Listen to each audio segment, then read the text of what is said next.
Good morning everyone. 7 things you need to know about wide angles. Let's go.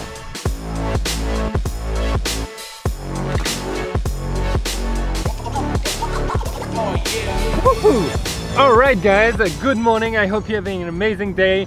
So today I want to talk to you about the 7 things you need to know about wide angle lenses. Look, I've been there. The first thing I always wanted to get as a lens was a wide angle. Now, when I got the wide angle, I can tell you my reaction was really surprising. There are so many things I didn't know about it, and I kind of want to share it with you today. It's gonna be super exciting, and it's triple exciting because I got the camera back, I've got awesome gear, and my travel plans are coming together, and I'm gonna take you to absolutely insane destinations in the next 2 months. It's going to be great. So before we get started, the first thing to know is to understand what is a wide angle lens. It's basically a lens that has a focal length under 24mm on a full frame sensor. Boring, guys, seriously. A wide angle lens is a lens that allows you to put absolutely everything, the whole landscape, and we want to put it on a frame. This is why you need a wide angle lens. Now, back to the video. Most likely if you have a crop sensor like a Canon Rebel, it's gonna be 18mm, and if you have a micro four third sensor, that's gonna be like 12mm and below. So the first thing you need to know is that wide angles are gonna distort everything, and that is a cool thing in a way, but it can also be a problem. We'll talk about it after. But the reason is it's trying to capture everything that's around you, like literally as much as possible, and squeeze it in and throw it on a tiny sensor that is behind the lens. Now, when I got my wide angle, my first one, this is the thing that surprised me the most, was the amount of distortion. And in a way, it's actually really cool because, you know what? The second thing that you should know is that, whoops, are you still crooked? I guess it's okay. The second thing that you should know is simply that objects appear a lot further than they are in reality in the wide angle. It's exactly the same as your mirror on your car that says objects may appear further than they are in reality. Because right now I am literally against my lens. It's a 16mm. I'm like that close. You can see I can touch the glass and I kind of look far. Now if I go here, suddenly I'm gonna look very small. So what happens is that the moment you move away from the lens, everything gets really small really quickly. It kind of makes sense because it's capturing everything. You know, you can see the sky, you can see here, you can see the ground, you can see everything. And that is why if you imagine the scene is all that, well, I'm kind of tiny compared to the scene unless you come really close, but that's something you have to be really careful for, and that's gonna be point number 3. Number 3 is simply do not use wide angles for portrait, guys. It gets really weird. You can see my face gets totally distorted. It looks like massive and my body looks tiny. This is exactly why you don't want to be using wide angles for portraits. Portrait lenses start at 15mm and above. The sweet spot is usually 85mm. That's why you have so many 85mm f1.4 that people use for portraits. If you use a wide angle for portraits, this is what is going to happen to your image. I don't know what you think about it, but the effect is pretty cool, but it's clearly something that you don't want for beauty portraits because the face of that person gets really stretched out, and that is usually not very pretty, or at least that's no one ever paid me for those kind of portraits. With that in mind, this is an effect that, guys, you can use in your own advantage. If you have a wide angle and you're trying to shoot people, it is still possible. So that brings us to point number 4, and it's basically that you want to use the distortion that you get from that lens to actually emphasis on certain elements. Look, if I put myself on the side here, let me check if that's correct.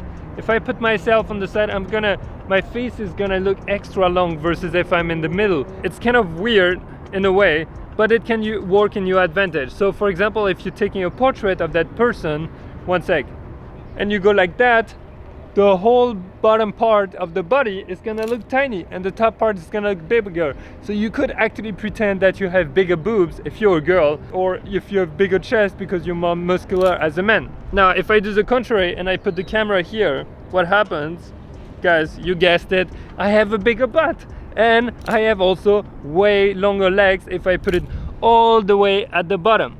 Number 5, guys, this is what I call crooked buildings. It's kind of weird, but it's all linked. Everything I talked about is linked to something called perspective distortion. Sounds like a huge word, but Basically, whenever you're walking down the street and you might be looking up and see all those skyscrapers, what happens is that you feel like they're all joining the same point, like, you know, leaning towards the same point. Well, that is a phenomenon that also applies when you're shooting wide angles. And look, I was shooting at the lake the other day, there was sunset.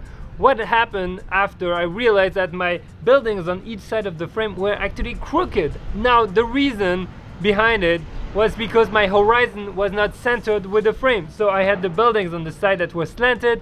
I could correct it quickly on Lightroom, which is cool, but if you want to avoid to have to do any post-production, align your center line with your horizon. Or if you're shooting any type of building, make sure you align the edges of your frame with the vertical lines. That sounds super complicated. Just look at those examples, I'm sure it will make sense.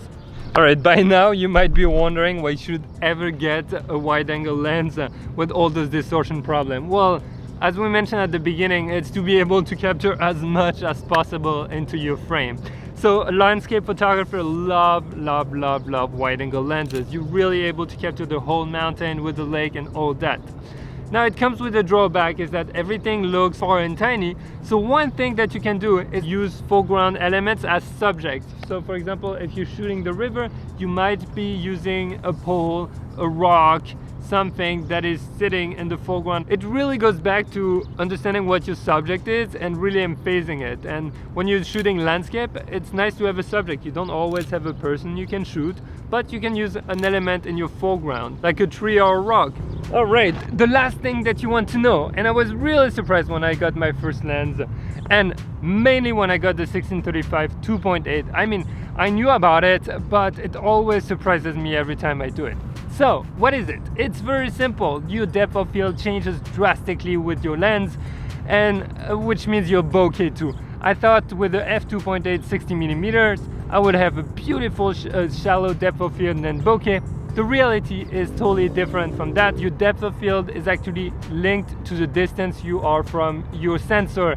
And what I mean by that is that on a wide angle, you want that super shallow depth of field and creamy bokeh. What you need to do is you need to put your object super close to the lens and focus on it with a very low aperture. The moment you move away from it just by half a meter, I can tell you it makes a huge difference. Your depth of field is massively increased, which can be an advantage, but if you're looking for shallow and creamy, this is not what you want. Whoosh! All right, it is 7 a.m. guys. I've been here since 5:30, got an amazing sunrise, but now I really want to say that wide-angle lenses are some of my favorite ones. Now, I think those points are super important to keep in mind whenever you're shooting with them. There are so many cool effects that you can do, getting close to people, to scenes, to environments with your wide angle, and try to get stuff very close to your lens. What it's going to do is it's going to give your viewer really the feeling of being stuck in the scene, and that is really great. That is also why I'm using that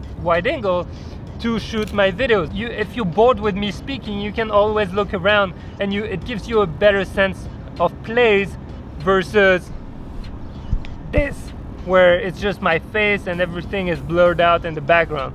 Now I kind of like to give you that little feel around me. Now I want to invite you to come over to Instagram. Let's continue the discussion. DM me with your pictures. I really want to see what you do with your wide angles. If you're totally confused about what kind of lens you should get for your camera, in the description I'm adding a bunch of options for micro four thirds, crop sensor, normal cameras, full frames, all that. That way you can get inspired. And also I want to give you a huge thank you to all of you who've been watching the channel from the beginning, because a bunch of you are here from the beginning, which is absolutely awesome. I know I didn't have a camera for 2 weeks. It really sucked, if I'm very honest. It really sucked for me. I was just cringing every time I was editing because the sound was terrible on my other cameras, and I had no ability to put my external microphone on it. I tried a bunch of options to even make it work with my iPhone, and for some reason it's just not possible. It was driving me totally crazy. Now the camera is back, and it has also been deeply cleaned, which is kind of awesome, because I can tell you after 6 months of intense traveling in tropical countries, it was nice to get it brushed a little bit. All right, enough speaking guys. If you like that video, leave it a big thumbs up. Let me know in the comments if you guys shoot with a wide angle or not. And remember, there is a SUB button. Subscribe, hit that button, hit that notification bell. It's gonna make a huge dong. That way you know when the next video is gonna come out. Otherwise you might never get notified. Remember guys, get out there, go shoot, have fun. It's not because you don't have a wide angle that you can't go out there and shoot. Have a great day. See you tomorrow. Bye.